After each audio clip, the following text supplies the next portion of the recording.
Hello, everyone. It's wonderful to see you, except I can't see you, but I hope you can see me. I'm talking to you from my office at Christ the King Church and wanting to tell you I still miss you. I would love to have a packed church on Sunday, but that's not yet possible. I do want to tell you that every day I pray for you. We offer Mass for you every day. You can see that on our website. We have Mass at 8 o'clock in the morning during the week, and on Saturday night we offer Mass at 5 in English and 6 in Spanish. And both of those are available for viewing on our website all day Sunday. We continue to pray for you that you remain healthy and that both your mental and physical health are in good shape, as well as your spiritual health.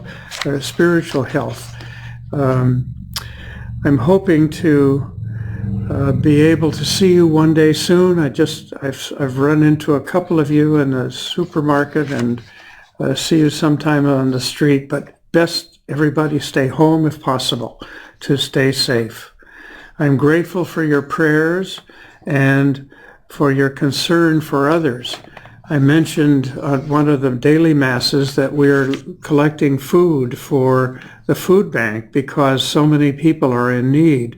And all of a sudden, I asked for a can of tuna or a can of soup, and all kinds of food showed up at our office door. Pardon me. And I was delighted because we were able to send a nice load over to the food bank yesterday. And we have more today to offer, and we will forward it to them so that they can touch the lives of the poor. I wanted to tell you that on our website, which is on your computer, we offer lots of information, and I hope that you'll take advantage of that. And we've also have been calling.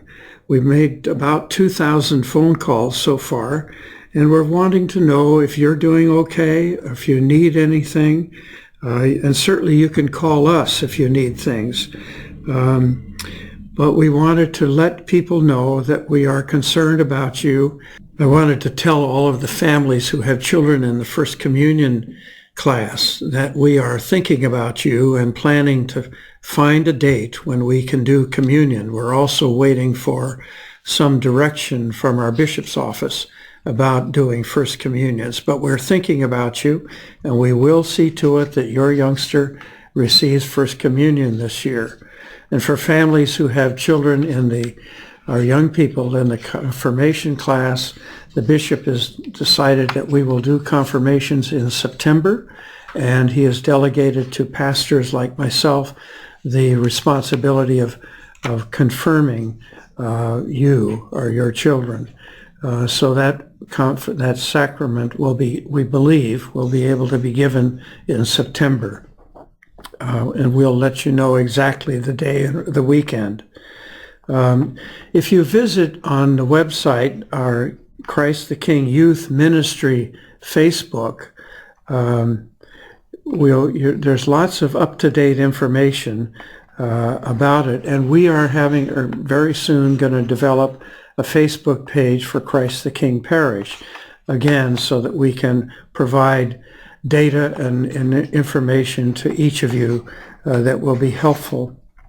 There are a couple of things I wanted to share with you. One is that the Knights of Columbus were suggesting that they do a virtual dinner, so that the plan would be that they would cook the dinner out at their hall and then make it available. You could drive by and pick it up in a package, and they would have done the cooking for you. And you can find out information about that on our parish website. It seemed like a wonderful idea to me. Also, I've been asked by the bishops of the state to call your attention to something called Referendum 90. They're asking that those of us who are able and have the opportunity to sign our names before June the 1st in support of Referendum 90.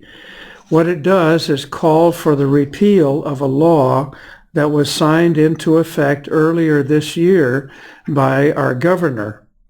The law mandates that all school districts in the state provide comprehensive sex health information or education.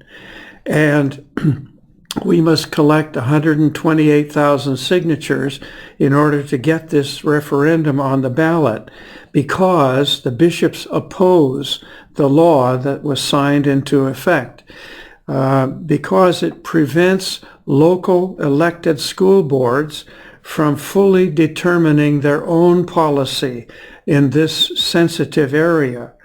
The law does not allow local communities like ours here in Richland to protect our own values.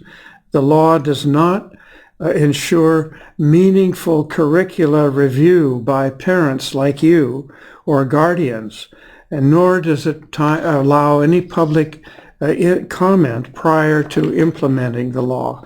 So what the bishops want to do is just have everybody sign this referendum 90 so that to repeal that law and give us a chance to talk to the legislators about our feelings about this sensitive subject. So that's referendum 90. And if you get a chance to sign it somewhere, please do so. At least the bishops would love to have you do that, as would I. We have, in our phone calling around, we have found out that lots of the phone numbers that we have for you are now outdated. So we're hoping that you can give us information about if you have moved or changed your phone number, or if you want to give us your email address.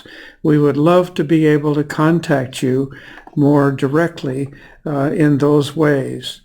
I should tell you that Father Dan Steele is back in the diocese. He's currently living at the Cathedral Parish in Yakima and is doing just fine.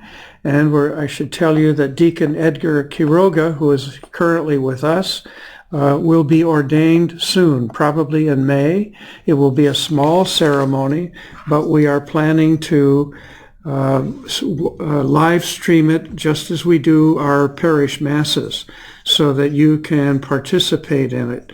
He had hoped to be able to invite his parents, but that is just impossible, and the bishop needs his services as a priest, and so that will be done very soon now. So I thank you for your prayers, for your concerns, for your brothers and sisters. I encourage you to call one another, especially call people who are living alone. They'd love to hear from you, and they need your support and your encouragement. We're all going a bit nutty living by ourselves or, without being able to go out and see the world. It's a good reminder that God created us to be a social being, to care for each other. And it's a good reminder to me to say to you that the whole message of Jesus' gospel was to love each other. So take this opportunity to talk to people you don't get to see or hear from, and be sure that you talk to the people in your own home. Everybody needs encouragement, and particularly when we're trying to deal with this bug that we cannot see, which is a threat to the lives of all of us, but particularly those of us who are of a certain age, shall I say.